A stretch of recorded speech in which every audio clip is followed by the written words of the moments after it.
Dans cette formation d'1 heure, on va voir ensemble comment créer un bot Discord de A à Z avec Python.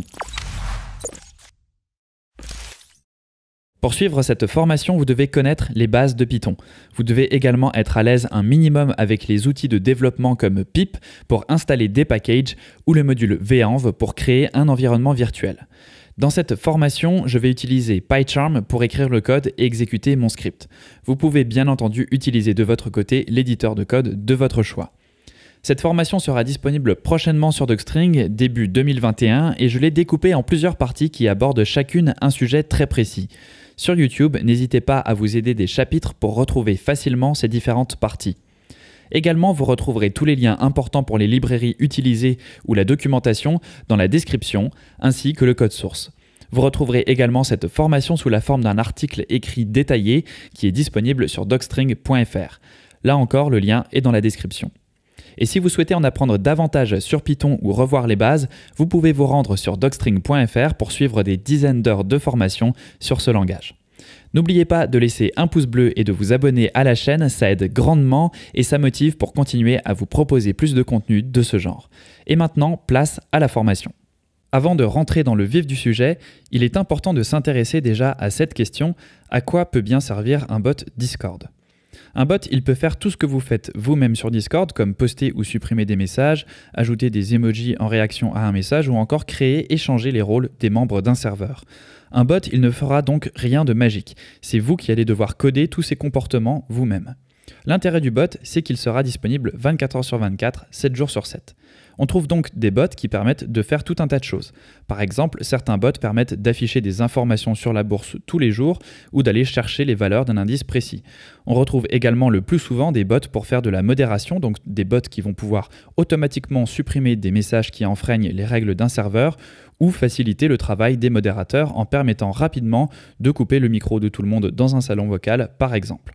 On retrouve également des bots qu'on appelle des chatbots qui permettent par exemple de mettre en place un genre de support client automatisé afin de réduire la charge de travail du support en amont. Donc des bots, il y en a vraiment pour tous les cas de figure et c'est vraiment votre imagination qui est la limite de ce que vous pouvez faire avec. Si je prends l'exemple du bot que l'on a créé spécifiquement pour le serveur Discord de Docstring, il nous permet par exemple d'afficher rapidement des messages pour indiquer aux gens comment poster du code correctement ou supprimer rapidement des messages qui enfreignent les règles. On a également un salon de quiz dans lequel on peut s'entraîner sur le langage Python en demandant au bot de commencer une série de questions et en essayant de deviner la réponse. Dans ce cas-ci, le bot va chercher une question au hasard dans la base de données de Docstring et va ensuite vérifier la réponse de l'utilisateur et lui donner des points d'expérience en cas de bonne réponse. On a donc là un bot qui sert à la fois pour faire de la modération et pour gamifier le serveur. Des bots Discord, il en existe des milliers que vous pouvez télécharger gratuitement en ligne et ajouter à votre propre serveur. Par exemple, sur ce site, vous trouverez des bots pour plein de catégories différentes. Certains bots sont présents sur plusieurs millions de serveurs, donc vous voyez que c'est vraiment quelque chose de très important dans la communauté Discord. C'est même plus qu'un passe-temps pour certaines personnes car plusieurs bots assez avancés disposent de fonctionnalités payantes. Donc c'est même un business assez intéressant pour des compagnies entières qui emploient plusieurs développeurs afin de créer et maintenir des bots Discord et les services associés qui sont présents sur des millions de serveurs. Quand vous arrivez dans le portail des développeurs de Discord, la première chose que vous allez rencontrer, ce ne sont pas des bots mais des applications. Il est bien important de comprendre la différence entre les deux car il y en a une. 99% des vidéos, des tutoriels ou des formations que vous trouverez en ligne concernent les bots Discord et certaines personnes ne prennent pas le temps de faire la distinction entre les deux. Pour créer un bot, vous êtes obligé de d'abord créer une application. C'est en effet à l'intérieur d'une application que vous allez pouvoir créer votre bot. Mais vous pourriez très bien, à l'inverse, créer une application qui ne dispose d'aucun bot. Pour bien comprendre la différence entre tout ça, on va utiliser un exemple. Au centre, déjà, vous avez tout simplement un serveur Discord. Sans ça, difficile d'aller plus loin. Imaginons que ce serveur a été créé par Clara. Ce serveur, elle peut y accéder elle-même en se connectant sur son compte pour y poster des messages et éventuellement faire de la modération pour supprimer des messages qui pourraient enfreindre certaines règles de son serveur. Tout ça, elle peut le faire manuellement avec son compte d'utilisateur. Maintenant, elle aimerait bien pouvoir effectuer certaines actions sans avoir besoin d'être elle-même derrière son ordinateur en permanence. Par exemple, tous les matins, elle poste sur son serveur des astuces sur son langage de programmation favori. Pour automatiser tout ça, elle peut donc créer une application. Cette application, elle va lui permettre d'utiliser l'API de Discord. Cette API, elle permet de faire quasiment tout ce que l'on fait à la main, mais de façon automatisée avec du code. Elle va donc pouvoir créer un script qui va s'exécuter tous les matins à 9 h pour aller piocher une astuce dans sa base de données et la poster sur son serveur Discord. Tout ça, vous pouvez le faire sans avoir besoin d'un bot. Mais alors, à quoi peut bien servir un bot ? Un bot, en fait, il faut voir ça comme un utilisateur à part entière. Ce bot, il pourra être ajouté sur plusieurs serveurs, poster des messages ou même en supprimer s'il a les droits, tout comme le fait Clara. Donc pour résumer, un bot, il existe à l'intérieur d'une application qui nous permet d'utiliser l'API de Discord. Ce bot, vous pouvez l'ajouter à votre serveur et éventuellement le mettre à disposition d'autres serveurs. Ce bot, il va agir exactement comme un utilisateur, c'est-à-dire qu'il aura des droits spécifiques, sauf qu'à la différence d'un utilisateur en chair et en os doté de sa propre intelligence, c'est vous qui allez devoir lui dire comment réagir face à différentes situations grâce à des lignes de code, et c'est exactement ce que l'on va apprendre à faire dans cette formation. La première chose dont vous allez avoir besoin, c'est bien entendu d'un compte sur Discord. Vous pouvez le faire en allant sur discord.com. Je ne vais pas passer 5 minutes à le faire avec vous car c'est très simple et c'est exactement pareil que sur n'importe quel autre site. Donc je pense que ça, vous pouvez le faire tout seul. On va ensuite avoir besoin principalement de 3 choses. Une application Discord dans laquelle on va créer un bot et pour finir, et c'est important de le préciser, un serveur pour faire tourner notre bot.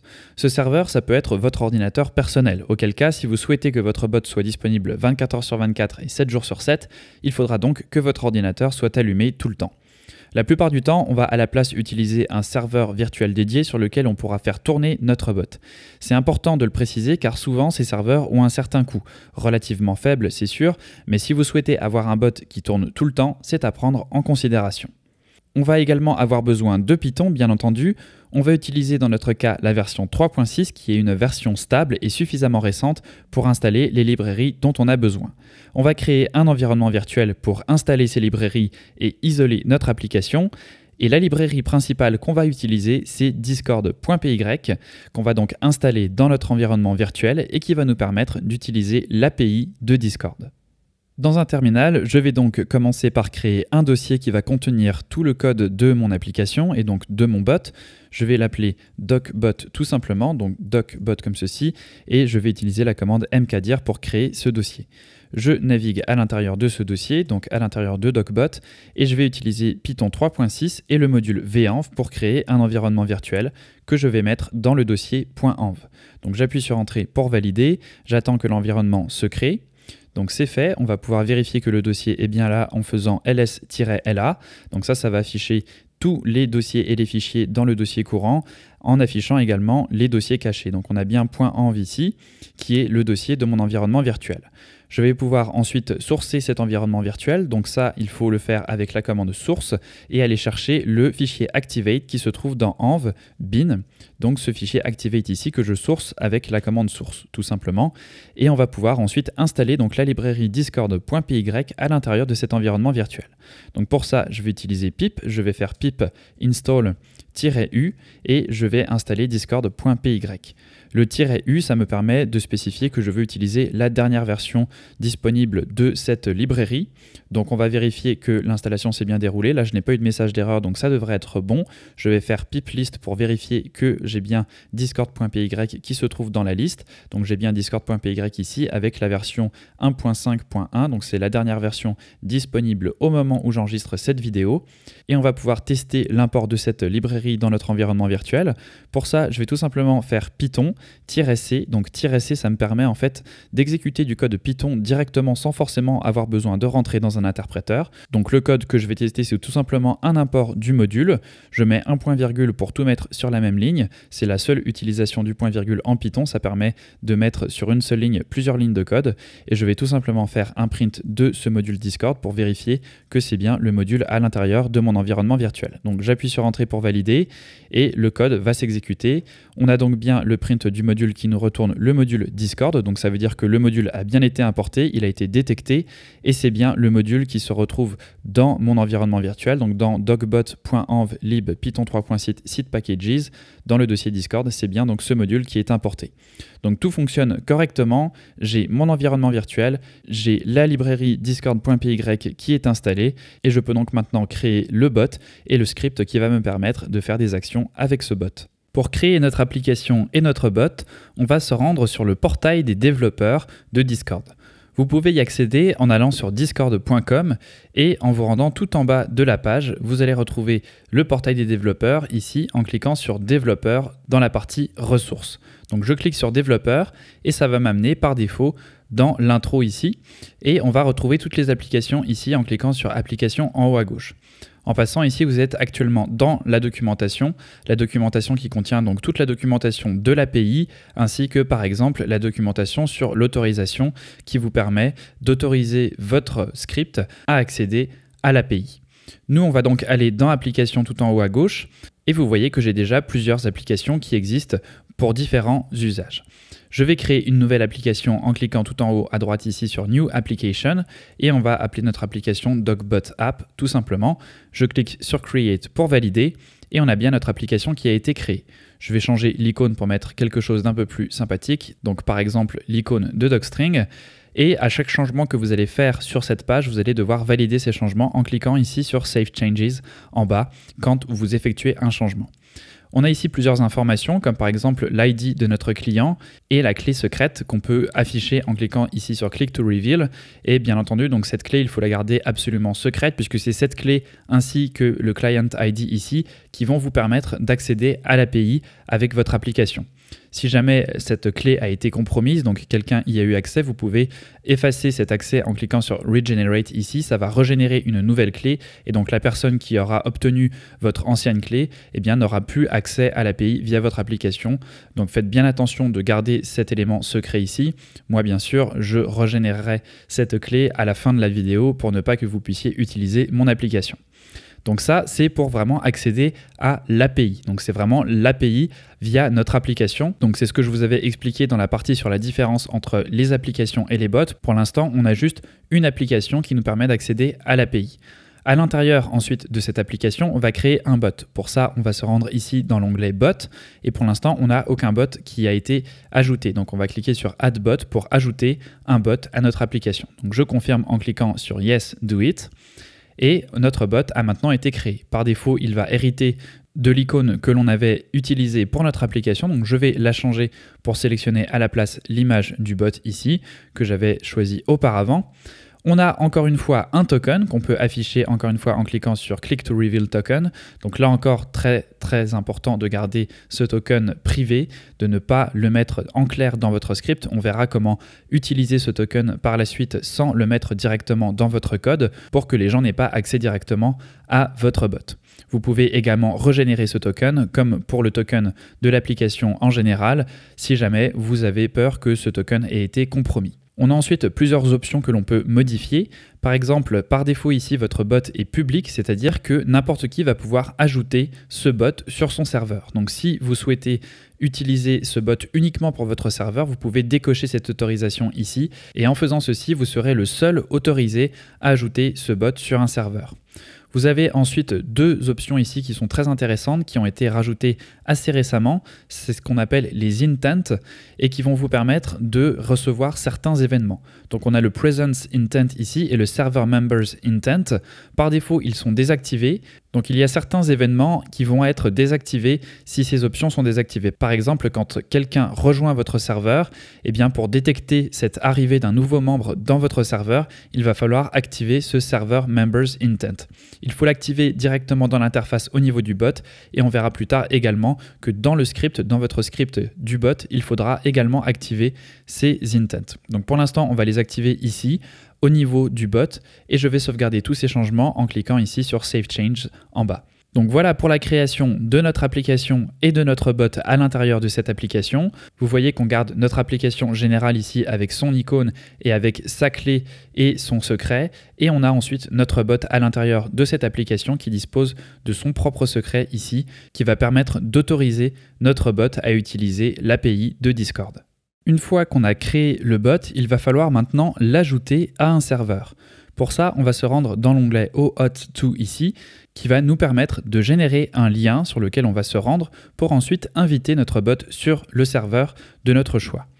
On a ici donc les paramètres qui vont nous permettre de gérer des autorisations pour l'API et nous, ce qui va nous intéresser dans ce cas-ci, c'est de générer une autorisation pour le bot. Donc pour ça, on va cliquer sur bot ici et on va avoir automatiquement une URL qui a été créée à laquelle on va pouvoir accéder pour inviter notre bot sur un serveur. Avant ça, je vais changer les permissions. Vous voyez qu'on peut restreindre les permissions de notre bot. On pourrait mettre donc par exemple administrateur ici, ce qui a pour effet, comme vous le voyez, de griser tout le reste puisque l'administrateur a tous les droits. Si vous souhaitez avoir un bot qui ne dispose que de certains droits, eh bien vous pouvez cocher ici certaines permissions et automatiquement vous allez voir ici un nombre qui correspond aux permissions que vous cochez. Donc à chaque fois que je vais changer en cochant ou décochant des permissions, ce nombre va être actualisé. Si vous mettez la permission administrateur, ça correspond au nombre 8 et automatiquement vous allez avoir l'URL qui va être correctement modifiée pour prendre en compte ces changements. Donc je vais copier cette URL et je vais ouvrir un nouvel onglet et dans la barre d'adresse de mon navigateur, je vais coller l'URL. On a cette interface qui apparaît, j'ai ici mon application, donc DocBot App, et on voit mon utilisateur ici, donc c'est mon utilisateur qui va me permettre d'ajouter ce bot sur les serveurs que je détiens. Donc je peux cliquer ici pour sélectionner un serveur, on voit ici la liste de tous les serveurs qui m'appartiennent et je vais inviter ce bot sur DocBot Server qui est un serveur de test que j'ai créé pour cette formation. Pour pouvoir ajouter un bot à un serveur, c'est indiqué ici, vous devez avoir la permission gérer le serveur sur un serveur en question. Donc ça, c'est tous les serveurs sur lesquels j'ai cette permission, donc ces serveurs sur lesquels généralement vous êtes administrateur. Donc je sélectionne DocBot Server, je clique sur Continuer, je confirme ensuite que je veux accorder les autorisations d'administrateur à mon application, donc à DocBot App, pour mon serveur DocBot Server. Donc j'autorise en cliquant sur Autoriser. Et on va confirmer également qu'on est bien un humain. Donc ça, c'est la petite ironie de l'histoire parce qu'il faut confirmer qu'on est un humain pour ajouter un robot. Donc une fois que vous avez ça, le petit checkmark vert ici, ça veut dire que le bot a bien été ajouté à votre serveur et vous pouvez vous rendre sur votre serveur pour vérifier que le bot a bien été ajouté. Donc si je me rends sur DocBot Server, on voit bien ici la ligne qui indique un nouvel utilisateur et dans ce cas-ci, on a bien DocBot App qui a été ajouté dans le serveur. Si on regarde en haut à droite ici, on voit bien mon bot avec l'icône que j'avais choisie et pour l'instant, il est hors ligne. Mais on voit bien ici que c'est un bot. On a également un petit tag qui nous indique que cet utilisateur est un bot et vous voyez que c'est donc un utilisateur comme les autres. On a moi ici qui est en ligne actuellement et mon bot qui est un autre utilisateur qui pour l'instant est hors ligne. Donc voilà comment autoriser un bot à être sur un serveur. Vous pouvez également aller voir dans les paramètres du serveur et vous allez voir dans Rôle qu'un rôle a été créé spécifiquement pour notre bot. Donc on a un rôle DocBot App ici. Vous voyez ici qu'il est indiqué que ce rôle est géré par une intégration, donc par mon application que j'ai créée précédemment, et que ce rôle a les permissions d'administrateur. Donc on voit administrateur ici qui est coché. Donc c'est logique puisque quand j'avais créé l'autorisation ici, j'avais accordé les droits d'administrateur à mon bot. Donc voilà comment créer le lien d'autorisation et comment inviter votre bot sur votre serveur avec le lien d'autorisation. Une fois que notre bot a été ajouté au serveur, on va pouvoir se connecter avec notre bot pour qu'il soit donc en ligne. Je vais aller dans mon projet, j'ai créé un fichier main.py et à l'intérieur de ce fichier, je vais importer le module Discord. On va ensuite créer un client à partir de ce module, donc je vais mettre ça dans une variable que je vais appeler tout simplement client et on va créer une instance de discord.client comme ceci, donc avec un C majuscule et ça donc c'est une classe qui va nous permettre de créer un client. On va ensuite pouvoir lancer ce client en utilisant la méthode run. Donc je fais client.run et à l'intérieur des parenthèses, on va donner notre token. Donc pour ça, je vais revenir ici et aller dans le développeur portal. Donc je reviens sur mon application et dans l'onglet bot ici, on va copier notre token et on va revenir dans notre script pour coller ce token à l'intérieur des parenthèses de cette méthode run. Donc ça va être une chaîne de caractères, donc je mets des guillemets et vous avez là les 3 lignes qu'il vous suffit de taper pour connecter votre bot bot au serveur. Donc je vais lancer mon script en faisant un clic droit sur le fichier et en cliquant sur Run Main ici. Et on va attendre un petit peu. Pour l'instant, il n'y a aucun feedback. Donc la seule façon de s'assurer que notre script fonctionne et que notre bot est bien connecté, c'est de retourner sur Discord, sur mon serveur Discord. Et si on regarde en haut à droite ici, on voit que mon bot est cette fois-ci bien en ligne. Donc ça signifie que le bot a bien été connecté. Si je reviens dans mon script et que j'arrête le script, et qu'on revient sur notre serveur Discord, vous allez voir que ça prend quelques secondes, peut-être même jusqu'à 1 minute. Pour l'instant, le bot est toujours indiqué comme en ligne, mais on a arrêté notre script. Donc vous allez voir en attendant probablement autour d'1 minute qu'à un moment, votre bot va redevenir hors ligne, puisque notre script n'est plus actif. Donc tant que votre script tourne, votre bot va être en ligne et va pouvoir réagir à des événements. Dès que vous arrêtez votre script, votre bot va être hors ligne et ne pourra plus réagir à des événements. C'est pour ça que si vous voulez que votre bot soit en ligne 24 heures sur 24, 7 jours sur 7, il va falloir mettre votre script sur un serveur dédié ou un ordinateur dédié, ça peut être le vôtre, et vous assurer que votre script roule en permanence. Après environ 1 minute, donc, vous voyez que notre bot redevient hors ligne. Donc si je veux le remettre en ligne, il va falloir relancer mon script. Donc vous voyez que c'est vraiment très facile de connecter notre bot. Il suffit d'importer le module Discord, de créer une instance de client et ensuite d'utiliser la méthode run ici avec le token pour pouvoir lancer notre bot. Pour l'instant, le token, on l'a mis en clair dans notre script. Bien sûr, ce n'est pas comme ça qu'il faudra faire au final parce que là, vous avez votre code qui permet d'accéder à votre bot en clair. Et au niveau de la sécurité, c'est quelque chose qu'il est préférable d'éviter. Pour ça, il existe différentes façons, notamment des variables d'environnement qui nous permettent d'enlever ce code, donc ce token, du script et de le mettre à la place dans un fichier de configuration qui ne sera pas sauvegardé, par exemple, sur votre dépôt Git. Pour l'instant, quand on lance notre script, on n'a pas vraiment d'idée quand est-ce que le bot est réellement prêt à interagir avec un utilisateur. Pour pouvoir savoir quand est-ce que le bot est vraiment connecté à notre serveur, on va pouvoir utiliser les événements. Les événements, il en existe des dizaines. Vous pouvez tous les retrouver sur la documentation de Discord PY. Donc le site est discordpy.readthedocs.io et vous allez retrouver tous les événements en allant dans API référence ici. Vous avez la référence sur tous les événements qui sont disponibles et vous allez donc retrouver tous les événements que vous pourriez avoir envie d'utiliser. Par exemple, onConnect, onDisconnect ou celui qu'on va utiliser dans cette vidéo, onReady. Cet événement, il est automatiquement appelé par le serveur quand un client qui se connecte a reçu tout ce qu'il avait besoin de recevoir de Discord et qu'il est prêt donc à interagir avec nos commandes de l'API. Donc si je reviens dans Général ici, pour l'instant mon bot est hors ligne et je vais pouvoir revenir dans mon code pour mettre en place l'event onReady. Donc cet événement, ça va être une fonction et il est bien important que le nom de cette fonction soit exactement le même que le nom de l'event. Donc dans ce cas-ci, l'événement qui nous intéressait, c'est onReady. Donc il faut que notre fonction s'appelle précisément onReady. On met les parenthèses à la fin, les 2 points, et à l'intérieur de cette fonction, on va tout simplement faire un print pour dire le bot est prêt. Pour l'instant, en l'état, ça ne va pas fonctionner.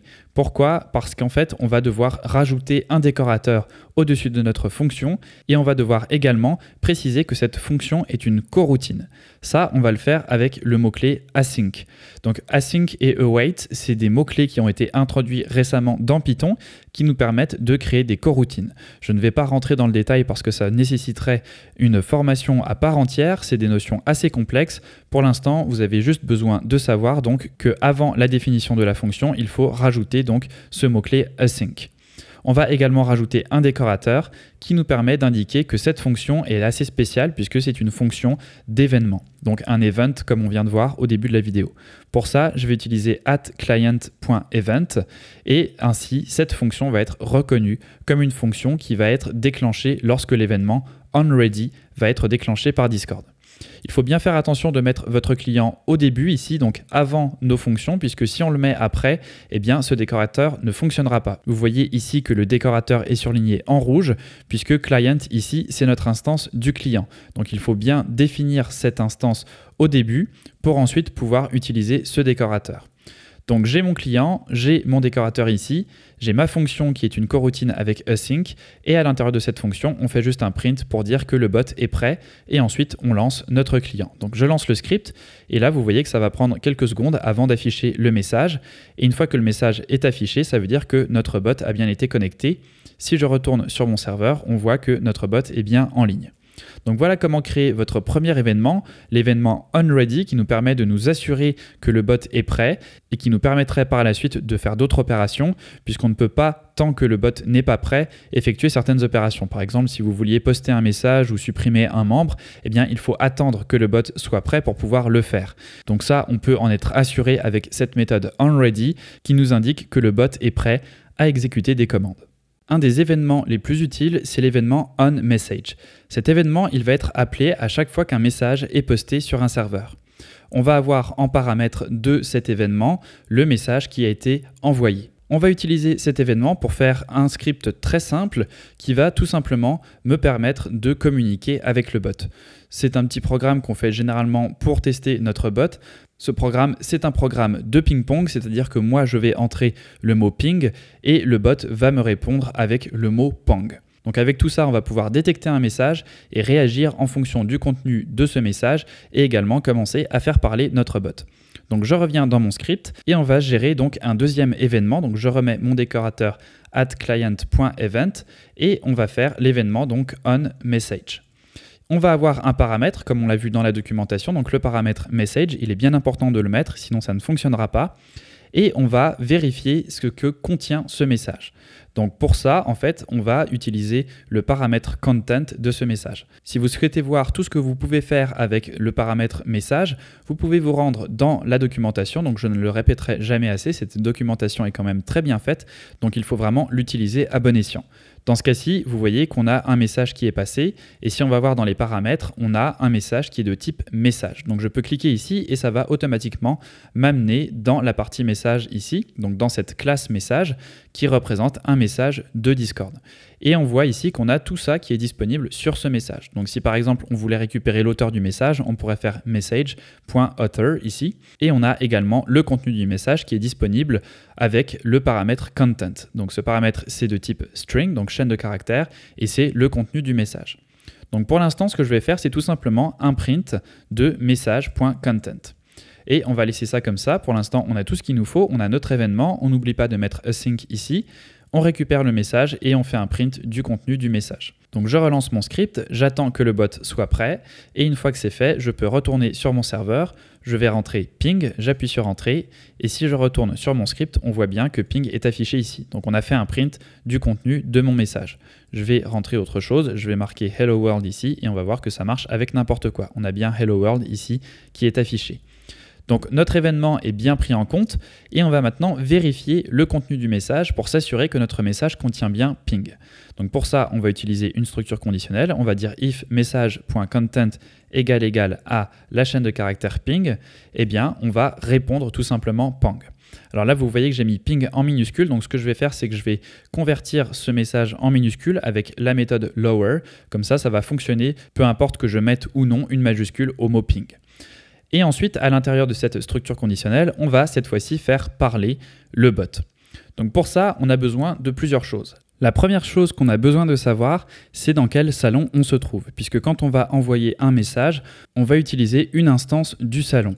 Donc le salon, si on revient dans notre API référence, ça peut être différents types de salons. On va avoir par exemple le text channel ou le voice channel. On a également DM channel, group channel, etc. Donc il y a différents types de salons qui sont représentés par ce mot channel. Donc comment on va pouvoir récupérer ce salon? Eh bien, on va le récupérer à partir de notre message. Si je reviens ici au niveau du message, on va voir que le message, il va contenir un attribut channel et on voit que ça nous indique que cet attribut contient le text channel depuis lequel le message a été envoyé. On nous indique également que ça peut être un DM channel ou group channel si c'est un message privé. Donc ça va nous retourner un channel, donc un text channel. Et avec ce text channel, donc si je clique dessus, vous allez voir qu'on va pouvoir envoyer un message dans ce channel avec la méthode send. Donc la méthode send, on la retrouve tout en bas ici. Et on voit que cette méthode, on peut lui envoyer pas mal de choses, et notamment le contenu de notre message. Donc on a send ici et on va pouvoir lui envoyer le contenu. Alors cette méthode, on va l'appeler et on va la préfixer de await. Await, là encore, on est dans les coroutines, donc on a async et await. Await, vous ne pouvez le mettre qu'à l'intérieur d'une fonction qui commence par async ici. Et pour faire simple, ça va nous permettre d'éviter que l'on ait plusieurs choses qui se passent en même temps. Puisque là, en fait, on pourrait avoir plusieurs événements qui ont besoin d'attendre les uns après les autres. Et on ne veut pas, par exemple, si on envoie 2 messages, que le deuxième message qu'on envoie soit envoyé avant le premier. Donc ce mot-clé await, ça nous permet de nous assurer en quelque sorte que les choses vont se dérouler dans le bon ordre. Donc je vais mettre await juste avant la ligne de code et on va utiliser donc notre message, on va récupérer le channel et on va utiliser la méthode send. Et on va tout simplement envoyer comme message pang, puisque c'est ce qu'on voulait que le bot nous réponde. Donc message.channel.send et on envoie le contenu pang. Je relance mon script et on va pouvoir tester notre bot en revenant sur mon serveur Discord. Donc je vais renvoyer le mot ping, je peux mettre une majuscule, ça n'a pas d'importance puisque j'utilise la méthode lower pour convertir le message qui est envoyé, donc le contenu du message ici en lower, donc là je vérifie qu'il est égal à ping et si c'est le cas, je vais renvoyer pang. Donc j'envoie ping et normalement si tout fonctionne, j'ai bien le bot qui m'envoie pang. Et je peux faire ça autant de fois que je veux et à chaque fois vous voyez que le bot va correctement me répondre. Si je mets quelque chose d'autre comme hello world, là le bot ne réagit pas car cette structure conditionnelle n'est pas vérifiée. Donc vous voyez, c'est finalement assez simple de faire déjà un espèce de chatbot très basique pour l'instant, mais ça vous montre quand même la logique derrière tout ça. On a à chaque fois des événements et on va réagir à ces événements de différentes façons avec du code Python. C'est bien important d'utiliser tout ce que vous avez à votre disposition dans les événements. Donc par exemple ici le message. Ici on a récupéré le contenu du message. On a également récupéré le channel à partir duquel le message a été envoyé. Et vous allez avoir plein d'éléments comme ça que vous allez pouvoir récupérer directement à partir des différents éléments dans vos événements. N'hésitez pas à chaque fois à vous référer à la documentation. Ça peut faire un peu peur au début, mais vous voyez que tout est très clairement expliqué. On pourrait avoir par exemple envie que le message s'autodétruise après un certain nombre de secondes. Donc vous avez par exemple cet élément delete after et on peut le mettre donc dans notre fonction ici, dans send. Je vais mettre delete after égale 5 et vous allez voir qu'après 5 secondes, le message va s'effacer. Donc je relance mon script pour que les changements soient pris en compte. Je reviens dans mon serveur Discord et là, si je refais ping, vous allez voir qu'après 5 secondes, le message qui m'a été retourné par le bot va s'effacer. Donc voilà, le message a été correctement effacé. Donc voilà pour cet événement onMessage qui nous permet de réagir aux messages qui sont envoyés sur notre serveur. Dans cette vidéo, on va voir comment réagir à l'arrivée d'un nouveau membre sur le serveur. Pourquoi est-ce que je vous montre ça? Eh bien tout simplement parce qu'il y a eu certains changements récemment sur l'API de Discord qui nécessitent d'avoir certaines autorisations en plus de ce qu'on pouvait avoir avant. C'est ce qu'on appelle les intents qu'il va donc falloir rajouter dans notre script. Si vous vous souvenez bien, au début, quand on a créé notre bot, je vous ai fait activer ces deux intents, donc presence intent et server member intents. Donc ces permissions ici, il faut les cocher au niveau du bot et ensuite rajouter certaines lignes dans notre code. Si vous allez sur la documentation de discord.py, vous allez retrouver des informations sur ces intents. Si vous descendez en bas, dans Additional Information ici, vous avez toute une partie sur les Gateway Intents ici. Donc vous avez tout ce que vous avez besoin de savoir et que je vais vous montrer dans cette vidéo, dans cette partie de la documentation. Vous voyez ici que vous devez donc activer ces deux intents si vous souhaitez avoir certains types d'activités qui doivent être monitorées. Par exemple, donc avec le presence intent, vous allez pouvoir monitorer tous les changements de statut ou d'activité sur les membres. Et avec member intent, vous allez pouvoir vérifier quand par exemple un membre joint ou part de votre serveur. Donc ça, c'est ce qu'on va voir dans cette vidéo, onMemberJoin. Donc cet événement ici, pour que Discord le détecte, il faut absolument activer le member intent que vous retrouvez donc dans votre portail de développeur sur le bot. Donc vous activez ces cases ici si vous souhaitez détecter ces informations ici. Et ensuite, donc, si je reviens dans la référence, on va avoir donc cet événement onMemberJoin qui va nous permettre de détecter quand un utilisateur arrive sur notre serveur. On a donc cet événement avec un paramètre qui est passé, qui est tout simplement le membre qui arrive sur le serveur. Donc maintenant, on va voir dans le code tout ce qu'on a besoin de faire. Donc dans le code, il va également falloir créer des intents. Donc ces intents, on va les retrouver sur Discord. On va créer un instance, donc c'est une classe, et on va pouvoir créer directement une instance avec cette méthode ici, default, qui va nous permettre de créer une instance avec toutes les permissions par défaut. Donc discord.instance, ne pas oublier la majuscule ici, donc on a une classe, donc la classe instance, et on va récupérer les défauts. Je vais mettre ça dans une variable que je vais appeler default instance, et on va activer en plus les instances qui sont relatifs aux membres. Donc sur cette variable ici, je vais faire .members et je vais le passer à true. Donc ça, c'est toutes les permissions par défaut et après, vous allez pouvoir activer ou désactiver certaines permissions en plus. Donc nous, vu qu'on est intéressé par les permissions qui sont relatives aux membres, donc par exemple, ce qui va nous permettre de détecter l'événement onMemberJoin, eh bien, il faut que je l'active ici. Et ensuite, dans notre client, on va devoir lui passer ces instances. Donc ces instances, on va les passer au paramètre instance et on va passer notre default instance que l'on vient de créer. Donc vous les créez à partir du défaut. Ensuite, vous modifiez ce que vous avez besoin de modifier. Donc dans ce cas-ci, on fait juste activer members et on le passe lorsque l'on crée notre client dans le paramètre instance. Donc tout ça, ça nous permet juste d'activer la reconnaissance de l'événement onMemberJoin.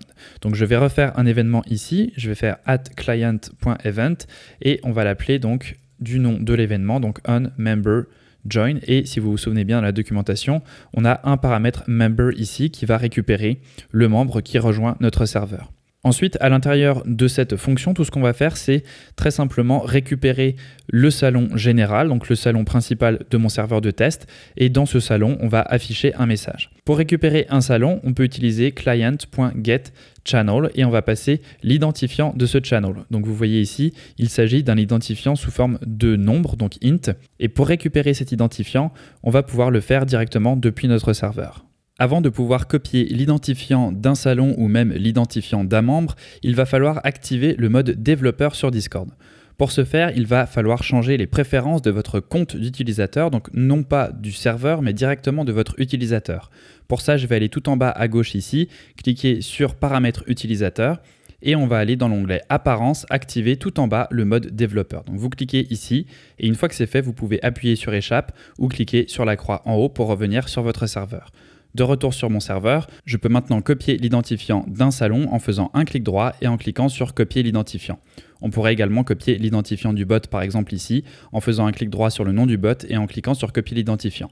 Dans ce cas-ci, moi je vais copier l'identifiant du salon, donc je fais un clic droit et je clique sur copier l'identifiant. Je retourne dans mon script et dans mon script, je vais passer cet identifiant sous forme de nombre entier et on va récupérer tout ça dans une variable qu'on va appeler General Channel tout simplement. Une fois qu'on a récupéré le salon général, on va pouvoir envoyer un message à l'intérieur. Donc je vais faire generalchannel.send en passant, si vous souhaitez avoir la complétion automatique pour par exemple voir toutes les méthodes qui sont disponibles sur cet objet, on va pouvoir utiliser les type hint. Le type hint, ça nous permet tout simplement de spécifier de quel type est un objet. Donc dans ce cas-ci, cette variable. Donc je vais mettre 2 points et après ça, je vais spécifier que cet objet, donc cette variable general channel, est tout simplement un objet de type text channel. Donc les text channel, c'est un objet qu'on va retrouver dans le module Discord et vous voyez, il apparaît tout en haut ici, donc je peux le taper text channel. Et donc si on fait une variable 2 points et qu'on indique le type de la variable, eh bien PyCharm va être capable par la suite de reconnaître le type de notre objet et de nous afficher ce qu'il est possible de faire avec. Donc je vais faire .send et là vous voyez que juste en mettant le point, j'ai accès directement à tout ce que je peux faire avec cet objet de type text channel. Donc si on redescend ici, voilà, on retrouve le send, donc le send qui va me permettre d'envoyer un message. J'ai également le pop-up qui apparaît et qui me montre tous les paramètres qui sont acceptés ici par cette méthode. Donc je vais pouvoir envoyer du contenu et le contenu que je vais mettre, eh bien, c'est tout simplement un message pour accueillir le nouvel utilisateur. Donc je vais dire bienvenue sur le serveur et je vais tout simplement insérer à l'intérieur de cette chaîne de caractères le nom d'affichage de l'utilisateur qui vient de rejoindre le serveur. Donc je vais utiliser mon paramètre member et je vais utiliser sur ce paramètre displayName qui est le nom d'affichage de l'utilisateur. Donc maintenant que j'ai fait cette ligne de code, il ne me reste plus qu'à mettre un await. Vous voyez d'ailleurs que PyCharm me le suggère. Si on regarde tout en bas ici, on voit coroutine send is not awaited. Donc cette coroutine, il faut l'attendre, donc l'attendre avec le mot-clé await. Et on a bien l'avertissement qui disparaît. Donc normalement, tout est bon. On a bien nos instances qui vont nous permettre de détecter l'arrivée d'un membre sur notre serveur. On a recréé un événement ici, donc l'événement onMemberJoin. on récupère le membre qui rejoint notre serveur. On récupère ensuite le salon général avec client.getChannel et l'identifiant du salon général et on envoie ensuite un message à l'intérieur de ce salon. Donc je vais lancer mon script et j'ai créé un compte de test pour tester cette intégration. Donc on attend que notre bot soit prêt, c'est bon maintenant. Je retourne ici et je vais pouvoir avec cet utilisateur tester mon intégration. Donc je clique sur le plus pour ajouter un serveur, je vais utiliser le lien d'invitation de mon serveur de test, je clique sur Join Server et normalement je devrais avoir ici bienvenue sur le serveur Dogbot Test Account. Donc Dogbot Test Account c'est le nom de mon utilisateur de test et on voit bien ici l'application, donc mon bot qui m'a souhaité la bienvenue. Et si je reviens ici, on n'a aucune erreur, donc tout fonctionne correctement. Donc voilà pour les intents, c'est quelque chose qui a été rajouté récemment, qui est absent de pas mal de tutoriels. Donc je trouvais bien important de le spécifier parce que vous pouvez tourner en rond assez longuement si vous ne savez pas ça et que vous essayez d'utiliser des événements comme celui-ci, donc onMemberJoin. Si vous avez besoin de voir tous les événements et les permissions qui sont associés aux intents, vous pouvez vous reporter à la documentation comme je vous ai montré au début de la vidéo pour savoir plus précisément ce que vous avez besoin de faire en fonction des différents événements qui vous intéressent. Quelque chose qu'il est assez courant de faire quand on crée un bot Discord, c'est d'ajouter des commandes qui vont effectuer certaines actions avec le bot. Dans ce cas-ci, je commence à avoir plusieurs messages que j'aimerais bien supprimer et c'est un peu long de le faire à la main, donc j'aimerais bien avoir une commande qui me permette de rapidement supprimer plusieurs messages. Par exemple, cette commande, je pourrais l'appeler del en la préfixant d'un point d'exclamation ou d'un autre caractère pour l'identifier comme quelque chose de spécial. Ce n'est pas obligatoire, mais ça peut être assez intéressant. Et ensuite, spécifier après cette commande le nombre de messages que je veux supprimer. Donc par exemple, point d'exclamation del 5 pour supprimer les 5 derniers messages. Donc en l'état, ça ne fonctionne pas et on va devoir coder cette fonction. Alors il y a plusieurs façons de faire et la première façon de faire, ça va être directement à l'intérieur de onMessage. Donc si je reviens dans mon script, j'ai déjà écrit les lignes de code pour pouvoir vous montrer à quoi ça ressemble. On va faire une vérification à l'intérieur de l'événement onMessage pour vérifier si le message commence avec la commande del, donc avec la chaîne de caractères point d'exclamation del. Donc si le message.content starts with del, on va supprimer les messages qui ont été envoyés. Donc je commence par récupérer le nombre de messages que l'on veut supprimer. Donc à partir de message.content, je fais un split dessus, ce qui va me permettre de splitter sur l'espace et de récupérer avec les crochets et l'indice numéro 1 le nombre que l'on passe après l'instruction del. Je convertis ce nombre en nombre entier puisque par défaut le message va être en chaîne de caractères. Donc moi je veux récupérer un nombre entier, donc je le convertis avec int. Et ensuite, on va récupérer l'historique des messages qui ont été envoyés dans le salon avec message.channel et la fonction history ici. En limite, on va récupérer number plus 1 et on va utiliser la méthode flatten pour mettre tout ça dans une liste unique. Donc pour ça, je ne rentre pas dans le détail, vous pouvez vous référer à la documentation si vous voulez avoir plus d'informations sur tout ça. Je récupère ça dans une liste donc, que j'appelle message et je vais boucler sur chaque message pour les supprimer. Donc ça, c'est une façon de faire qui fonctionne. Le problème pour l'instant, c'est que number ici, je suis obligé de le récupérer à la main en faisant un split sur le contenu du message, ensuite en convertissant cette chaîne de caractères en nombre entier. Donc là, on a deux erreurs qui sont possibles. Je vais lancer le script pour vous montrer comment ça peut fonctionner et comment aussi ça peut planter. Donc je lance le script, j'attends que le bot soit prêt, c'est le cas. Donc je reviens ici, je vais faire del 5, j'appuie sur entrée et là vous voyez que notre bot supprime bien les 5 derniers messages. Par contre, si je fais juste del et que je ne mets rien après, là je vais avoir une première erreur. Donc je reviens ici et on a un index error puisque forcément on ne peut pas récupérer l'indice 1 puisqu'après del ici je n'avais rien mis comme nombre. Donc ça, c'est la première erreur qu'on peut avoir. Et la deuxième erreur qu'on peut avoir, c'est si au lieu d'un nombre, je mets quelque chose d'autre. Donc par exemple, test ici.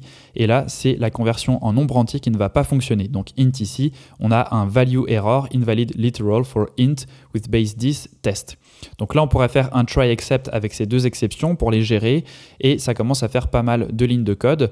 Donc vous voyez qu'on est obligé de gérer nous-mêmes le paramètre qui est envoyé. On est obligé de faire une vérification comme ceci avec une structure conditionnelle.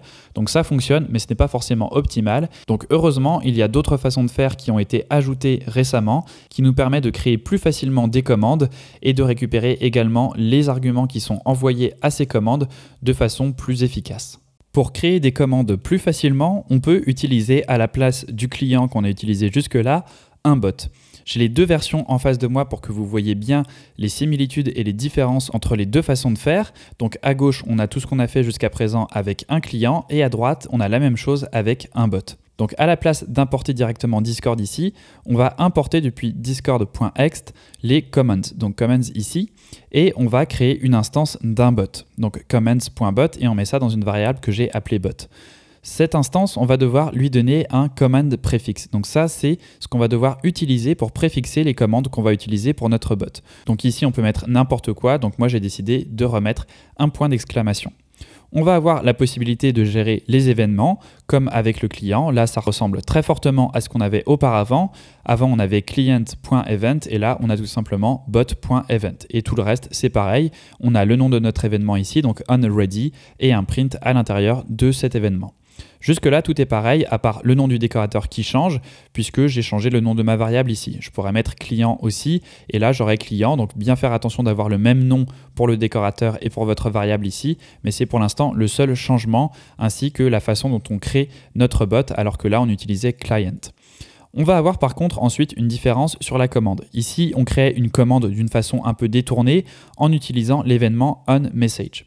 Là, à la place, on va utiliser le décorateur command et on va donner un nom à cette commande. Donc le nom, ça va être del. Alors il faut bien faire attention. Le nom ici, c'est ce qu'on va utiliser à l'intérieur du serveur pour appeler la commande. Après, le nom de la fonction ici, que j'ai appelé delete dans ce cas-ci, ça peut être n'importe quoi. Vous pouvez l'appeler autrement et c'est vraiment ce nom-là ici qu'on met dans name qui va être utilisé pour exécuter cette commande. On a encore async ici au début avant ma fonction et je vais avoir quelque chose d'un peu différent ici. C'est ce qu'on appelle le contexte, qui est généralement appelé CTX. Là encore, c'est le nom d'un paramètre et donc vous pouvez l'appeler n'importe comment, mais par convention, on l'appelle CTX. Ce paramètre CTX, il représente tout simplement le contexte dans lequel a été appelée la commande. Donc à partir de ce contexte, on va pouvoir, comme on le faisait dans onMessage, récupérer des informations comme le salon dans lequel a été postée la commande. On va ensuite avoir un paramètre, et c'est là que ça devient très intéressant, c'est un paramètre que j'ai appelé number of messages, et on va spécifier un type à ce paramètre. Donc avec les type hint, donc je mets 2 points après le nom du paramètre, et je vais spécifier que ce paramètre doit être de type int, donc de type nombre entier.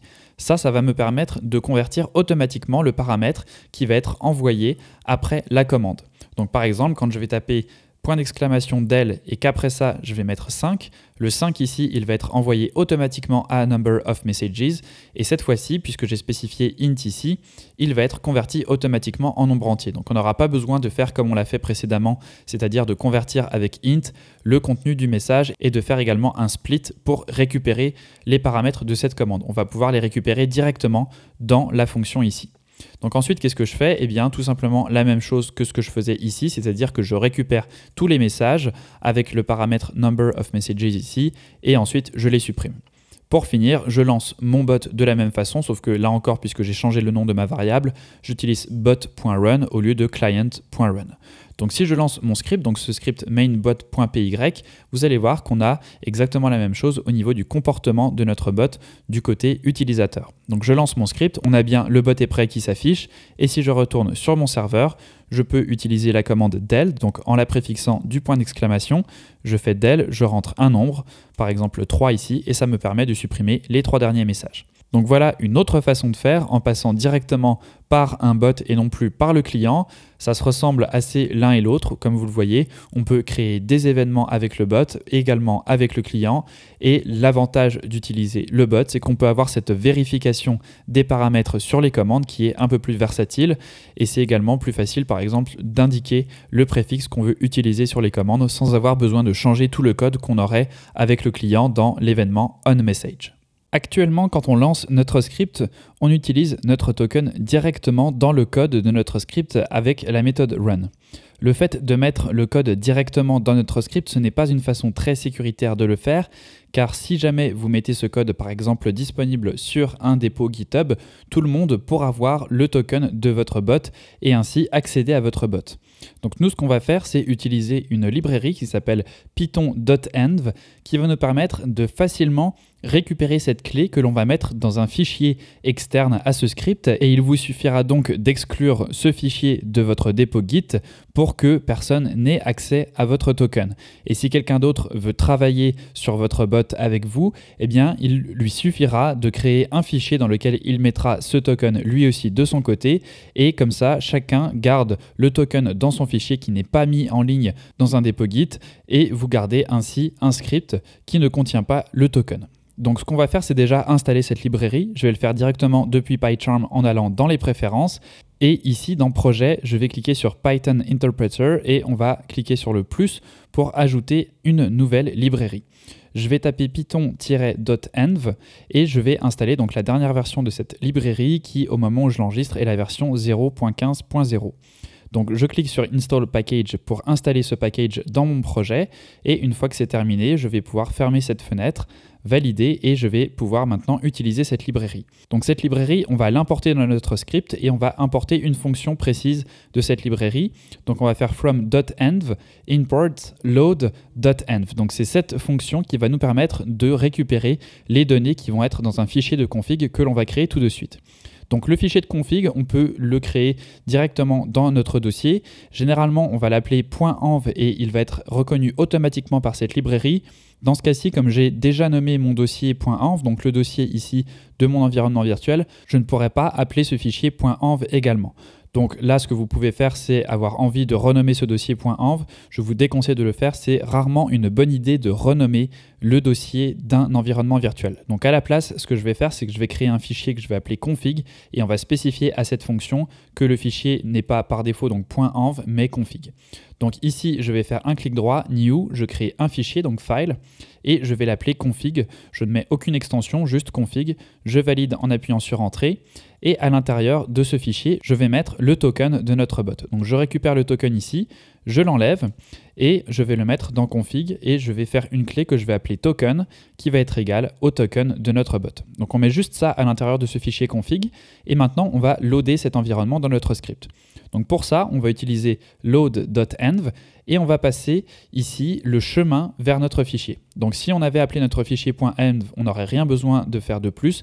Là, vu qu'on a utilisé un autre nom, eh bien, je vais utiliser le nom de mon fichier. Donc le nom de ce fichier, je vais le passer au paramètre .env-path et on va tout simplement mettre une chaîne de caractères qui correspond au nom de notre fichier. On pourrait mettre un chemin complet, mais si on met juste le nom du fichier, il va considérer que le fichier est dans le dossier courant et donc là, c'est le cas, on l'a mis directement dans docbot.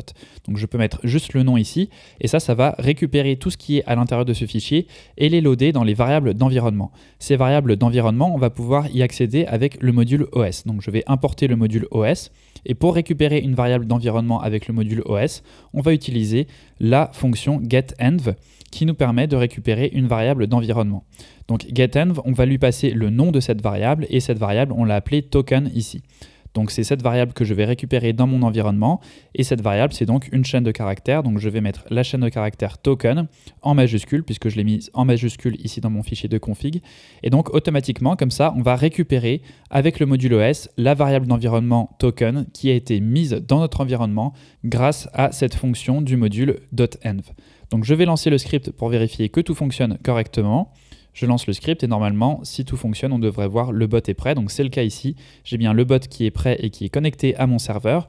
Donc voilà généralement comment on fait. Il y a plein de façons de faire. Ça, c'est une façon que j'aime bien avec cette librairie qui est assez facile d'utilisation. Ça permet également de mettre à l'intérieur de ce fichier de config d'autres variables que vous voulez garder secrètes et que vous pouvez ainsi enlever de votre script principal. Donc là, actuellement, si je mets ce script-là sur GitHub, les gens vont juste voir la fonction OS getEnv qui va récupérer la valeur de mon token, mais le token en tant que tel ne sera pas sur mon dépôt Git. Donc ce fichier ici, bien important de ne pas le versionner, de ne pas le mettre en ligne ou sur votre dépôt. Il faut vraiment le garder pour vous. Et si jamais quelqu'un d'autre veut travailler sur votre projet, eh bien il n'aura qu'à créer un dossier config dans le dossier qui contient votre script main.py pour lui aussi avoir accès à votre bot. Dans cette vidéo, on va encapsuler notre bot à l'intérieur d'une classe. Donc on va faire de l'orienté objet. Ça va nous permettre d'organiser un peu mieux notre code et d'avoir également d'autres avantages comme par exemple le fait de ne pas être obligé de préfixer chaque événement comme ceci du décorateur addClient.event. Vu qu'on va hériter du bot, eh bien toutes les fonctions qui vont être à l'intérieur, qui vont avoir le même nom qu'un événement, seront considérées directement comme des événements. Donc déjà, ce qu'on va faire, c'est ne pas passer par un client, mais on va utiliser un bot. Les bots sont un peu plus versatiles que les clients. Comme on l'a vu, ça nous permet notamment d'utiliser directement des commandes qui sont plus faciles d'utilisation que lorsqu'on a un client. Donc ce que je vais faire, c'est déjà remplacer cet import et à la place, je vais mettre from discord.ext import commands. À l'intérieur de commands, on va retrouver la classe bot que l'on va utiliser. Donc je vais enlever ça ici, je ne vais pas faire un client. Je vais également enlever le onReady et cette ligne, on va pour l'instant la commenter, mais on en aura besoin quand même tout à l'heure. Donc je vais faire une classe que je vais appeler dogbot, du nom de mon bot, et on va hériter de commands.bot. Donc ça, c'est la classe qui nous permet de créer un bot. Donc on crée une classe qui hérite de commands.bot. Comme ça, on va pouvoir avoir accès à tout ce qui est à l'intérieur de cette classe. Je vais faire ensuite la fameuse méthode init qui va me permettre d'initialiser les instances de cette classe et on va utiliser la fonction super pour appeler la méthode init de commands.bot. Donc tout ça ici, c'est de l'orienté objet, je ne vais pas rentrer dans les détails. À cette méthode init, je vais passer le commands prefix, donc command prefix qui nous permet de spécifier le caractère qui va être utilisé pour préfixer les commandes qu'on va utiliser avec notre bot. Donc je l'envoie au init ici. Et on va également créer la méthode onReady qui est l'événement qui va être appelé lorsque le bot est prêt. Donc comme je vous l'ai dit, on n'a pas besoin de mettre un décorateur, on va pouvoir directement faire cette méthode en la préfixant là encore de async, donc ça par contre il faut bien le laisser, et on va faire cette méthode donc onReady. On n'oublie pas de mettre le self, avec PyCharm c'est mis automatiquement, mais n'oubliez pas de le faire si vous utilisez un autre éditeur de code, puisqu'on est à l'intérieur d'une classe ici, il faut mettre self comme premier argument. Et ici, eh bien, on va tout simplement faire un print, et on va dire que le bot est prêt. Donc je vais faire ici une chaîne de caractères et à l'intérieur de cette chaîne de caractères, je vais mettre des accolades et on va mettre le nom du bot. Donc je vais faire self.user. Donc self.user, ça me permet de récupérer l'utilisateur du bot et ensuite je vais utiliser le display name. Donc self.user.displayname et on va dire qu'il s'est bien connecté. Donc est connecté au serveur comme ceci. Et je vais donc juste laisser le print comme ceci. Je ne mets pas un await puisque là c'est juste un print, donc je ne fais aucune action sur le serveur directement. Vous voyez là que tout fonctionne, on n'a pas besoin, comme je vous le disais, de mettre de décorateur. Et tout ce qu'il nous reste à faire ici, eh bien, c'est créer une instance de notre bot. Donc là, je vais faire un bot que je vais appeler docbot et on va créer une instance de docbot. Je n'ai rien besoin de passer ici, on fait juste créer une instance de docbot et on ne passe aucun argument ici lors de l'initialisation. Donc je fais juste créer une instance à partir de ma classe et ensuite je vais lancer cette instance donc avec run. Donc pour ça, ça ne change absolument rien. On crée une instance et on utilise run avec notre token pour connecter notre bot au serveur. Donc je lance le script et normalement on devrait avoir un print qui s'affiche ici, voilà, docbot app est connecté au serveur. Donc vous voyez que ça nous a permis très simplement ici d'encapsuler notre bot dans une classe qui a le init ici, donc ça nous permettrait de passer certaines informations à notre bot ici et ensuite à chaque fois que vous allez avoir envie de créer des événements, eh bien vous pouvez tout simplement overrider les fonctions des événements, donc comme ici onReady, directement à l'intérieur de votre classe en créant des méthodes. Donc voilà comment organiser votre code un peu mieux avec les classes. Vous voyez que la base reste la même. Là, c'est vraiment du Python pur. Plutôt que de passer par des fonctions, on passe par une classe. Mais pour le reste, c'est exactement la même chose que ce qu'on a vu jusqu'à présent. Maintenant qu'on a vu comment créer un bot, comment gérer des événements et comment répondre à ces événements, vous avez toutes les bases qu'il vous faut pour créer vos propres bots.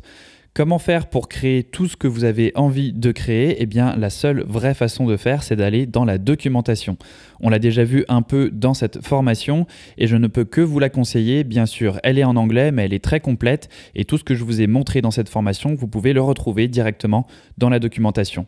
Vous avez plusieurs parties, vous avez notamment l'API référence qui va référencer tout ce que vous pouvez faire au niveau du code, mais vous avez également plusieurs parties dans cette documentation qui vous indiquent comment faire des choses très précises.